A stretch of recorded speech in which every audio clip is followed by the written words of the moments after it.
We're looking at ballistic skills. So these are skills where the individual applies force to an object.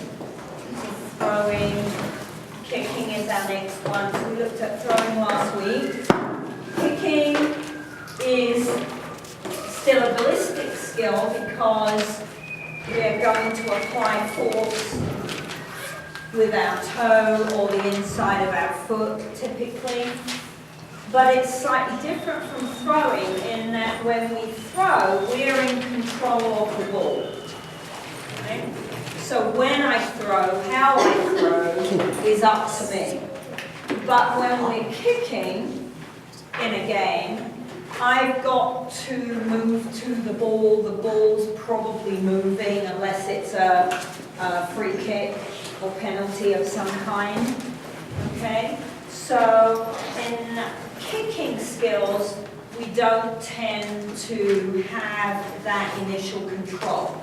And that means that we need to develop perceptual abilities. I've got to understand the direction of the ball, I've got to understand the speed, I've got to have good eye-foot coordination in order to time the swing of my leg and making contact with the ball. So kicking is a lot more complicated than throwing, right? A moving ball is very tricky for young children, so we can change a task constraint and keep the ball stationary.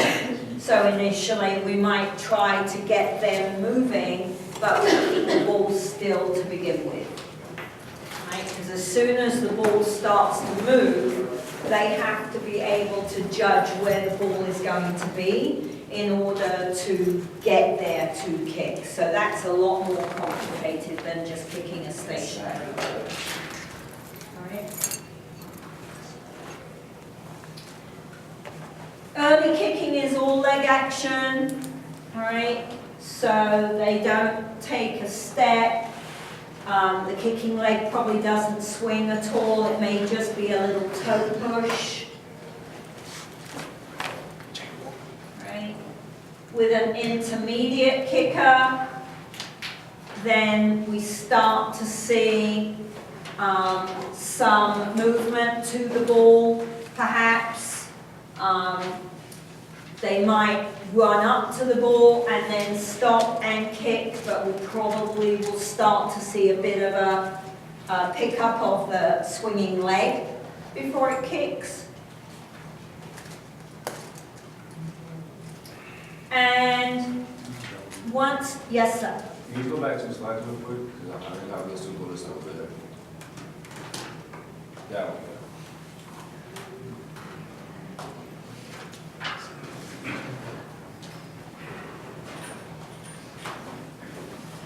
Okay. Want to play the video?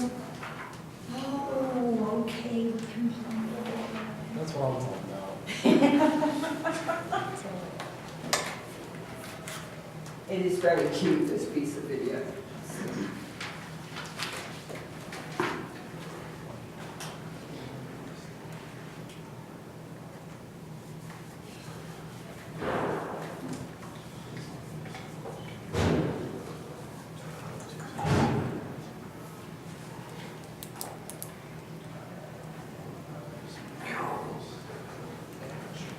Right, that's actually quite good because she takes a step into the ball. But you can see there's no lift of her foot behind, she just toe pushes.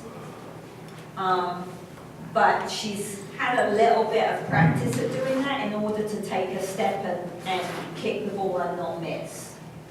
Right? The ball, it's quite a large ball though, so it would be hard to miss that one. But the next champ.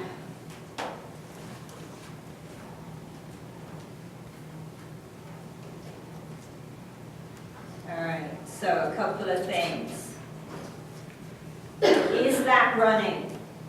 Play it again, please. Yes. You think so? It looks like he has a white face, somewhat. I don't know. What would you say?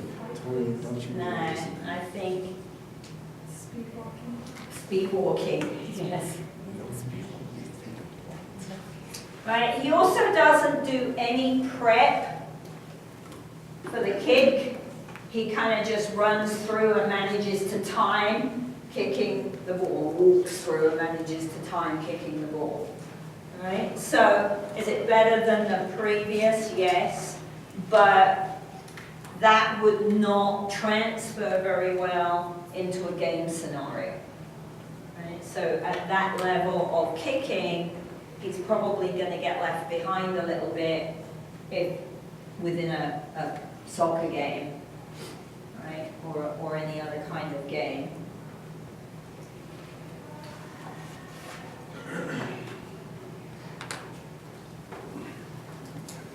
So for kicking to be more proficient then, the characteristics we would be looking for is some kind of wind up to the back.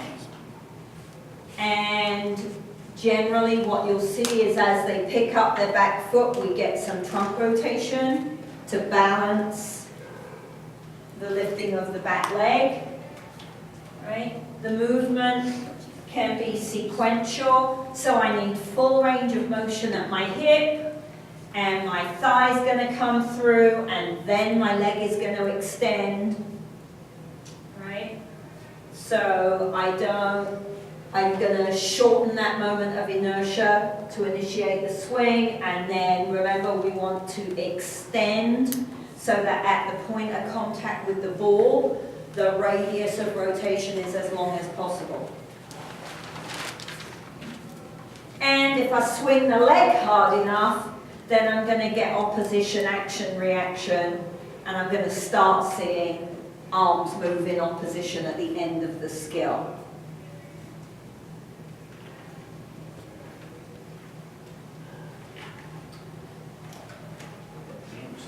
So this is not bad. Play.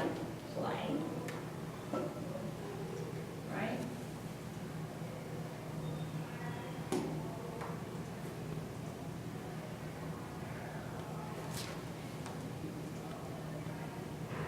that's Russian. Takes quite a good long step in before the ball. The leg doesn't extend fully before striking the ball, so that would be an area that could be worked on.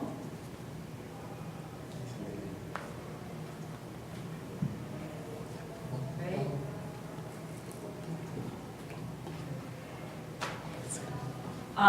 If you watch someone who's really good at kicking, the backward lean on this next step is greater because the step is larger. Right, so there's a little bit of back lean here. That step could have been even bigger.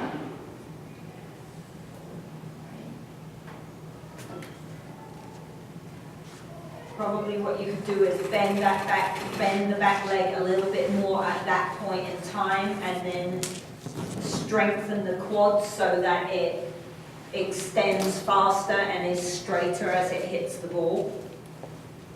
Right? So there's still some development for that skill to be really great, but it's not bad.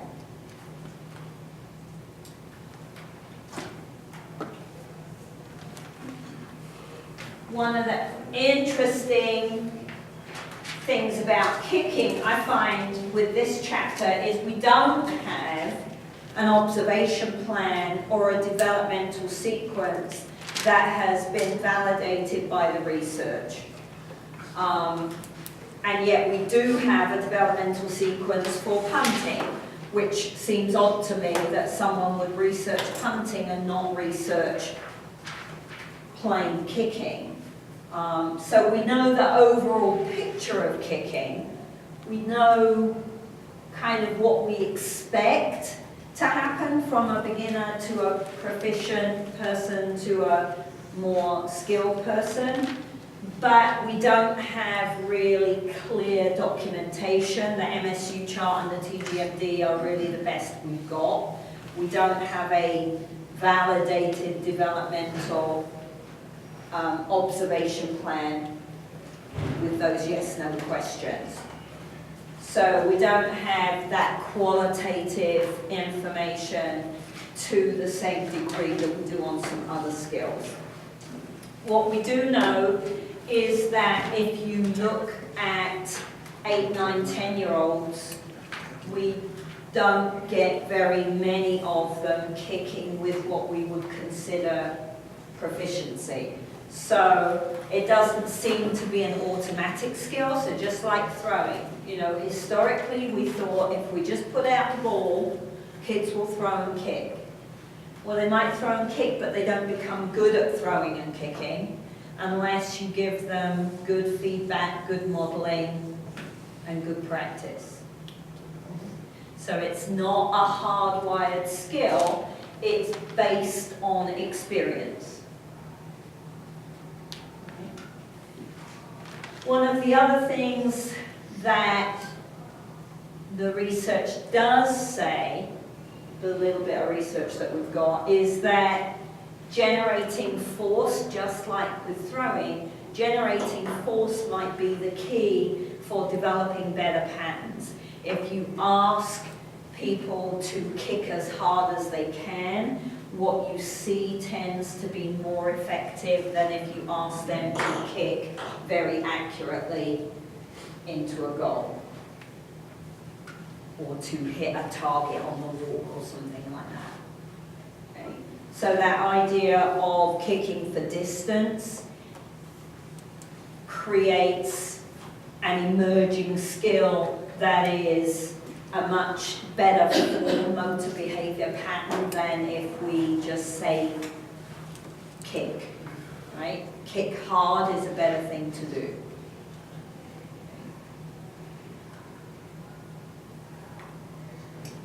So we're going to come back to this idea towards the end of the semester, because what we want to be able to do when we're teaching or coaching is create these developmentally appropriate activities. If I identify the stage that someone is in for a fundamental skill, then the goal is to move them to the next stage, not to make them brilliant overnight, right? We're going to move through the stages.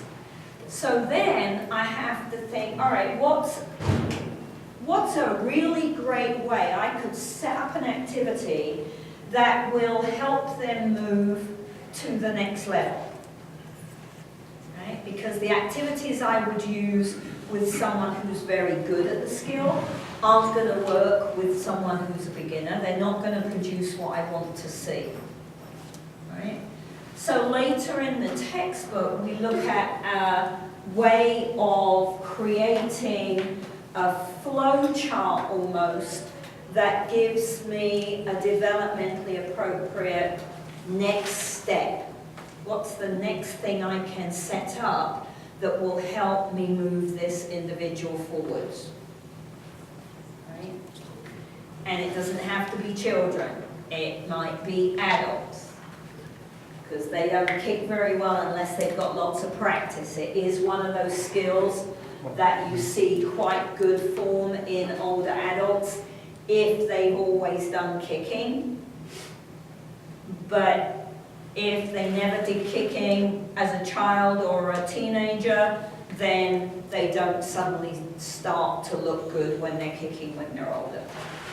Right? So everything just comes back to this, it's experience related. I have to give people the opportunity to try these skills and practice these skills if I want them to be proficient at them. Right? And in this culture, kicking is used in a lot of games.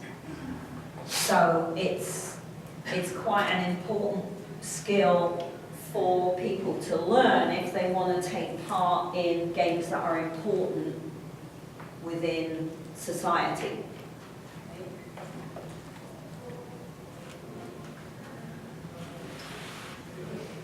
So I'm going to skip through punting because I've got to get done with this, having been off on Monday, so we don't have time But punting is one of the skills that does have an observation plan. So we have a set of yes/no questions. Right? Remember, it has 3 components. So they have 2 that are based on the arm action. One is the drop and one is the release. And then one component is based on what's the free leg doing in relation to the ball. Right? So make sure that you have a look at the observation plan and developmental sequence for punting. As I said, it always surprises me that we have that for punting and not for kicking. That seems odd to me. Because we don't use punting as much as we use kicking. So it's odd that we would have that arrangement. Lots of good videos. Oh, but the video. Oh, I know. You'll just have to go to the website and watch it. Oh, striking. Okay. So striking can be various different forms, right? If I'm playing tennis or baseball or softball, most of my striking is kind of sidearm. If I am serving in tennis or serving in volleyball, or I'm hitting is that a spike? That thing at the net in volleyball, or as Joe said last week, crawl, front crawl, right? Then I've got an overarm strike possibility. In the UK, where we play cricket, a lot of the cricket shots are here, not all of them, because there is a sweep, which is sidearm, right? But a lot of cricket shots come here, so they're more like a golf shot in a way, right? An underarm sort of swing rather than overarm or a sidearm. So striking, it can be separated into many different versions, and we can use a tool or we can use our hand, right? There's lots of different ways to strike, but the mechanical principles are similar. If I'm going to strike, first I have to know where the ball is going to be. Right? So in some games, I've got the opportunity to stand still and watch the ball, and there's a reasonably good idea of where that ball is going to go, but the ball is so fast that doesn't make it easy to intercept it. Right? In other games, I have to be moving in order to hit the ball. So then I've got to know where is the ball going to go and how quickly do I have to go to get there. So there's a lot of perceptual skills involved in striking. So it makes it more complicated. So again, Friday's group haven't been out yet, but last week we did it with the tennis, right? I've got to simplify it. I can simplify it by changing the task constraint and making the ball stationary. Right? So we put the ball on the cone and we thwack the ball as hard as we can. Right? Because hitting a moving ball is a lot more complicated. So, Eva last semester managed hitting a tossed ball. The other children that were quite good at that, I think, have all gone. So I'm not sure if we have anyone other than Eva that would successfully hit a tossed ball well.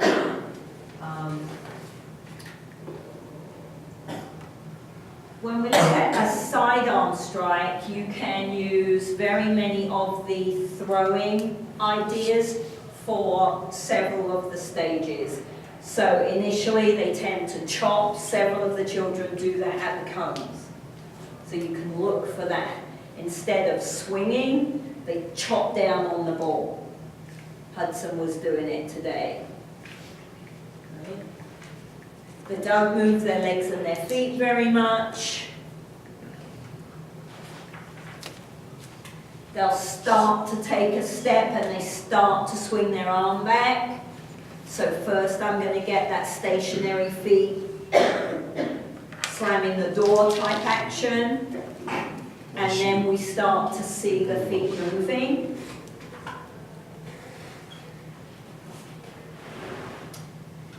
And proficient sidearm striking for tennis takes a step.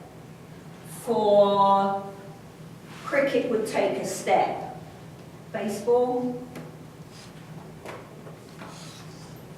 do they take a step? Or do they keep their feet? They shift their weight back and then step forward, right? As you hit the ball. Help me out here. So For the most part, yeah. Yeah. So you might see a step or you might see stationary feet, but you've got lots of side on. Right. Tennis is a little, this I think needs updating, right? Because actually, if you watch tennis players now, they don't do anywhere near as much side on as they used to. Right? When I was in school and we did tennis, we were told to step side onto the net, swing the racket as if we were scooping it across the top of a table. Totally, right? Well, if you watch tennis, not only do they not always step with the opposite foot, sometimes they step open stance now. Often they take the racket down and finish with the racket up here. It's no longer a horizontal swing.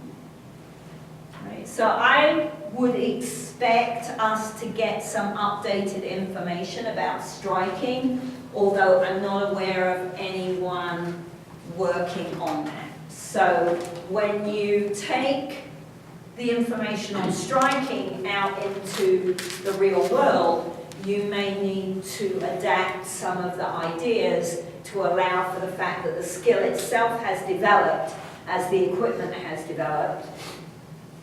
And so we may be a little bit behind the times with what we expect to see.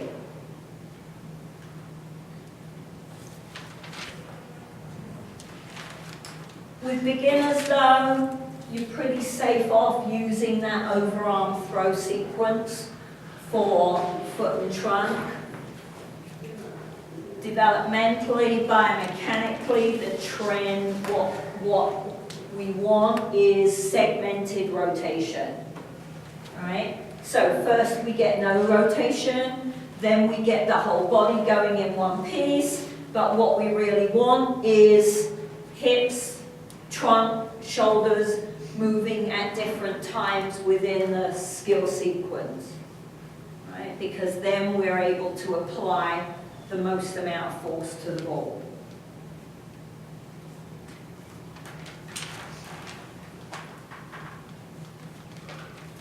The grip idea is interesting when you look at striking, because part of what you get with the chop is because of the way they're holding the bat or the racket, right? So they hold it in a way that encourages a chopping action, and one of the things you can do, depending on the age group you're working with and how well they're understanding what you're asking, is try to shift their hand around a little bit so it's more on the side or underneath the handle, because then it's harder to chop down than it is if my hand is on top. Does that make sense? So watch where their hand is as well as what their arm is doing. Right. Good proficient strikers, long radius of rotation. As I hit the ball, I may swing my arms bent, but as I hit the ball, if I'm trying to add power to the ball, I need to make sure that at the point of contact, my elbows are straight. Right? Depends what you're trying to do with the ball. Again, my experience is tennis. Sometimes you will see people keep their elbows bent when they hit the ball. Monica Seles had the weirdest shot pattern because she never really straightened her arms. Right? She would run she was very quick. She would get up to the ball, and instead of straightening her arms, all her power came from this amazing rotation she would create. Right? She never straightened straightened her arms as she hit the ball. But she hit the ball hard, but that's atypical. It was an odd pattern. Generally, if people are keeping their arms bent, they're trying to slice under the ball, do something accurate and gentle. If I want to hit hard, I want to be here as I hit the ball. Right? Does that make sense? So you want to start putting the information from chapter 3 together with the developmental idea of how the skill will change. Because ultimately what we're trying to do is create power on the ball mostly. Not always, but mostly.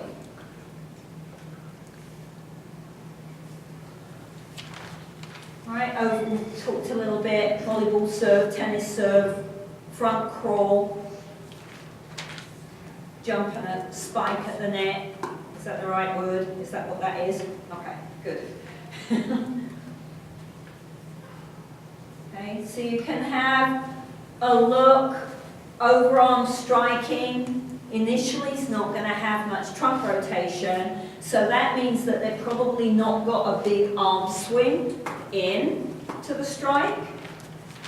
Swing with a collapsed elbow, so the elbow's not kind of controlled very well. And when they come forwards, there's no lag.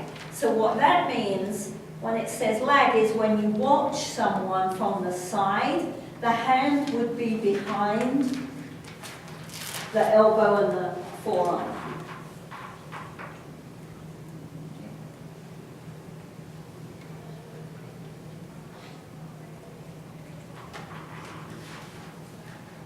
If I'm good at overarm striking, then I'm going to have my arms somewhat bent, but not completely bent, because now I can't straighten it fast enough to have my arms straight as I make contact with the ball. Okay. Overarm striking, overarm throwing, lots of tricep action. Should be doing lots of tricep push downs, because that's what I want at the top. And we'll start to see some lag.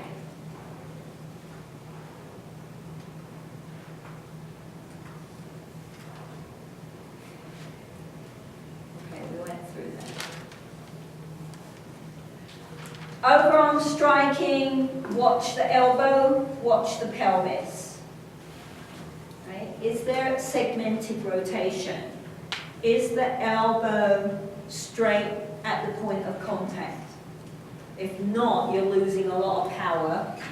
Again, depends on what the goal of the strike is. If I'm trying to place the ball in a very particular position, maybe power isn't what I want. But if I'm trying to serve an ace, then my arm should be straight.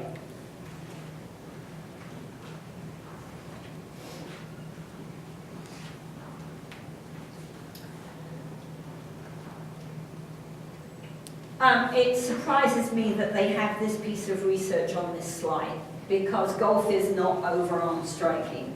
Right? We really don't have much research on overarm striking with adults, with older adults. Again, that's surprising because tennis is one of the skills that older adults either pick up or continue to play, because there's lots of older leagues, there's quite a lot of media coverage for senior tournaments and senior leagues and things like that, so there's some good modelling on the telly for both golf and tennis for older populations, right? So the little bit of research on golf, usually accuracy isn't a problem. Applying force to the ball, they have to hit with more force. Part of that is because they apply the force a little too soon in the swing.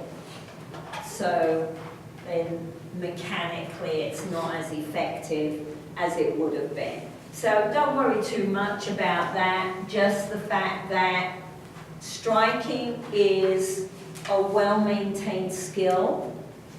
If you practice it as you get older, it's not something that goes away. Right? It's not like sprinting. I can't sprint per se when I'm elderly, but I can strike a ball quite well.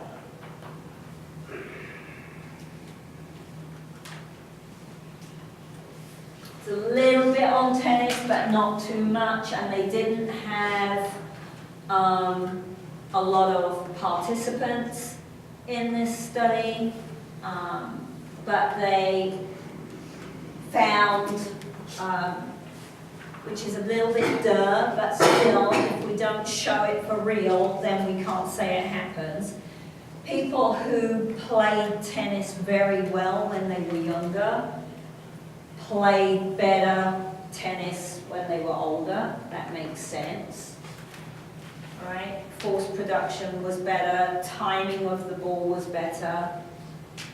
Right? The coordination, so to get the timing right, the coordination within the skill has to be good.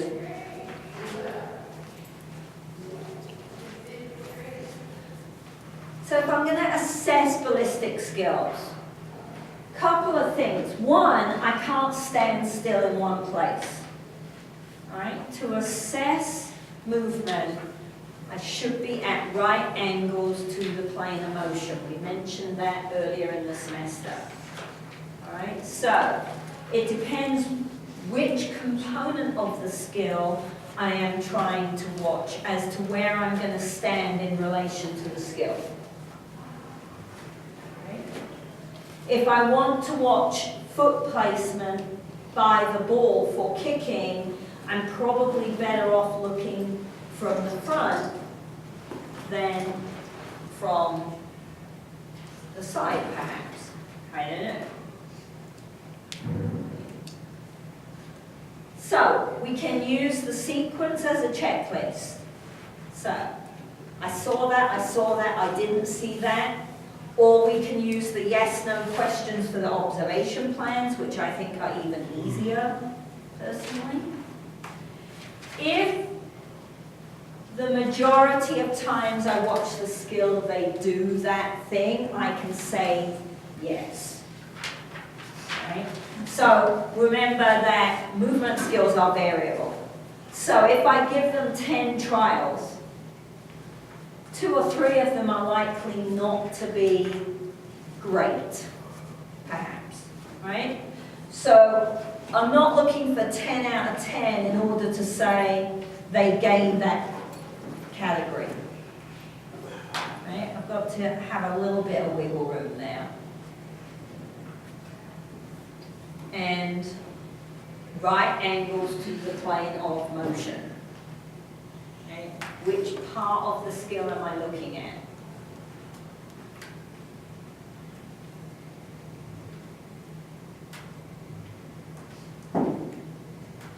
Questions?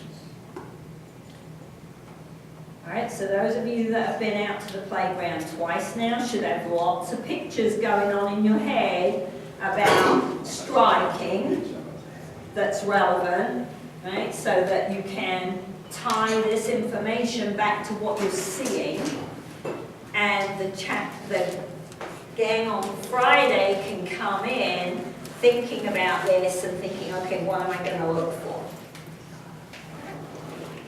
All right?